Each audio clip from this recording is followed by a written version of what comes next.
Osote Gọvanọ Anambra State Dr. Onyekachukwu Ibezim akpọkuona oku ka mmadụ niile tinye aka ịfụ na otu pati APGA bụ nke ga-akwụdosi ike na-aga n'iru dịka o si wee kwesị ekwesị. Osote Gọvanọ kpọrọ oku a n'oge o jere n'ihe nchịkọba ihe ndị obizi APGA mere na Mbaukwu kasị obodo Awka South. Emmanuel Okonkwo na ebe a ma weta ozi aka isonyere ya.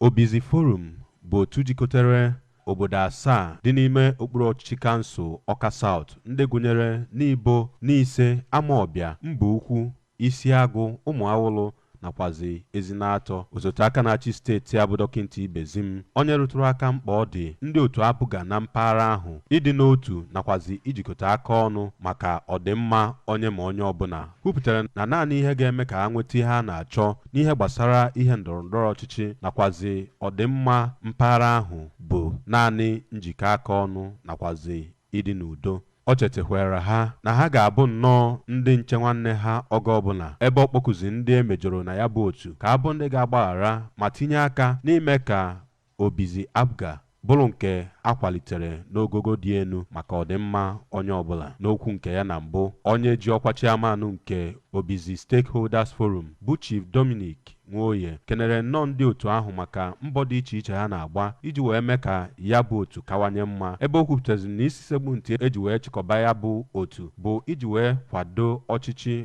Ọkammụta Chukwuma Soludo n'aka nke ya. Onye ji ọkwa steeti deputy chairman nke otu pati APGA bụ Chief Tony Omeligwele rụtụrụ aka mkpa ọ dị ndị ndu ya bụ otu ịdị na-arapụ ndị so na ya bụ otu ka ha na-atụnye uche nke ha ma na-esonye n'ihe ọbụla otu ahụ na-eme, ebe o gosipụtara olileanya o nwere na ya bụ otu Obizi Stakeholders Forum bụ nnọọ nke ga-esi n'ike na-aba n'ike ma gwakwazịa ndị so na ya bụ otu ka ha wepụ aka n'ihe ọbụla nke ga-ebute tigbuo zọgbuo nakwazi mgbasa na ya bụ otu. N'oge ya bụ ihe mmemme, ụfọdụ n'ime ndị otu ahụ bụ ndị e nyere ohere ka ha kwuo uche ha tụọ alo dị iche iche maka otu ga-esi wee wulite otu ahụ n'ogogo dị elu ma mee ka otu APGA na-aga n'iru na mpaghara ahụ site na Mbaukwu nke dị n'okpuru kansụl Awka South. Abụ m Emmanuel Okonkwo.